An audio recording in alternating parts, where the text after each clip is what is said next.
In 1968, the Olympic sport of high jumping had been done the same way for hundreds of years. It had been people jumping forwards over the bar. If you've heard this story before, you know what I'm talking about. And then there was a guy that came along that started doing this weird method where he jumped backwards over the high jump bar. And everybody was making fun of him. They were saying that was stupid.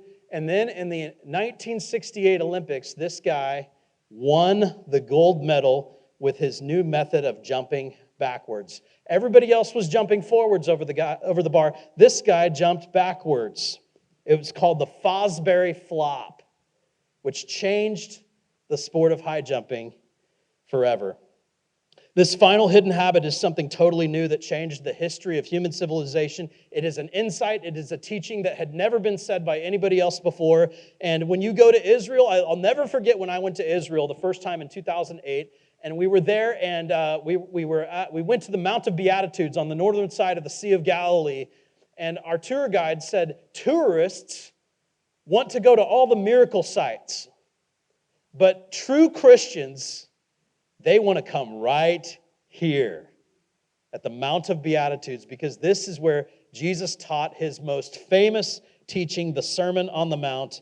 And it was very popular in Jesus' day to say, hate your enemies. But in Matthew chapter 5, Jesus drops a bomb. Matthew 5:43, you've heard the law that says, love your neighbor and hate your enemy. But I say to you, love your enemies and pray for those who persecute you. In that way, you will be acting as a true child of your Father in heaven, for he gives his sunlight both to the evil and to the good. He sends rain on the just and to the unjust alike. If you love those who love you, what reward is that for you? For even the corrupt tax collectors do that much. If you are kind only to your friends, how are you different from anyone else? Even the pagans do that. When Jesus told that crowd of people on that shore of the Sea of Galilee all those years ago to love your enemies, nobody had ever said that before. This was Jesus' Fosbury Flop that changed humanity forever. But let me talk about the sun for a minute. He said the sunlight shines on the wicked and the good. Let me talk about the sun for a minute. Think about it. The sun is indiscriminate. It gives its sunlight to good people and bad people. Anyone can go outside and experience its warmth on a sunny day. It gives to everyone freely. The sun is also humble. It doesn't demand that we look up at the sun and say, thank you so much for your sunlight. Whether you appreciate it or not, the sun is still going to shine on you every single day. It is the largest object in our solar system.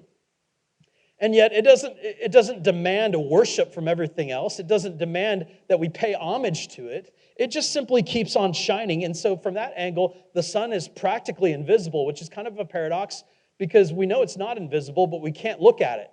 If you look directly at the sun, you're going to go blind. So we can only enjoy its gifts indirectly as we see what it shines upon.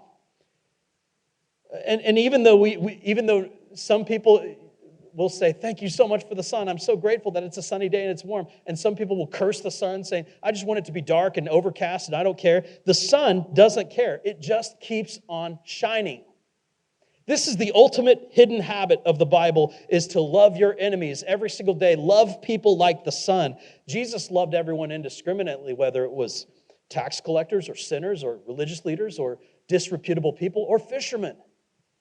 He loved indiscriminately. Our culture, the dominant principle of our world is reciprocity. You scratch my back, I'll scratch yours. It's that episode of The Office where Dwight shows up with a box of bagels. And Andy does not want to be in Dwight's debt. And so he shines Dwight's briefcase. And the whole episode is this war of good deeds. And Andy says, don't you dare test my politeness.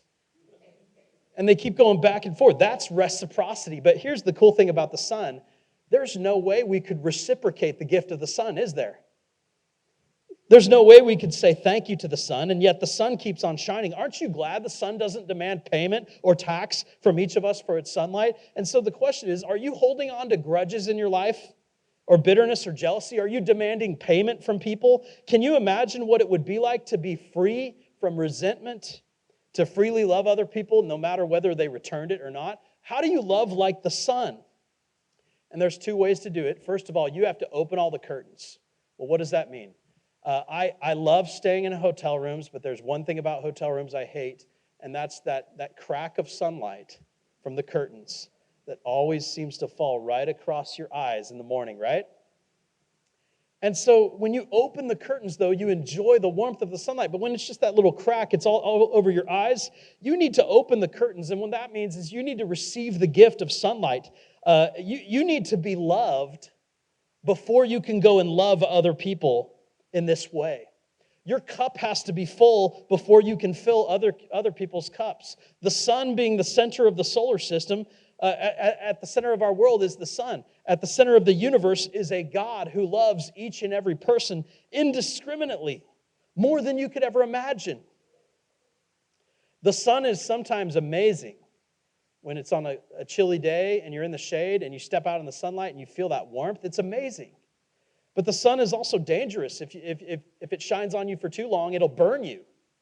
And God's love is kind of like that too. It's pleasant, but it's prickly. It soothes, but it stings. It blesses, but it also burns.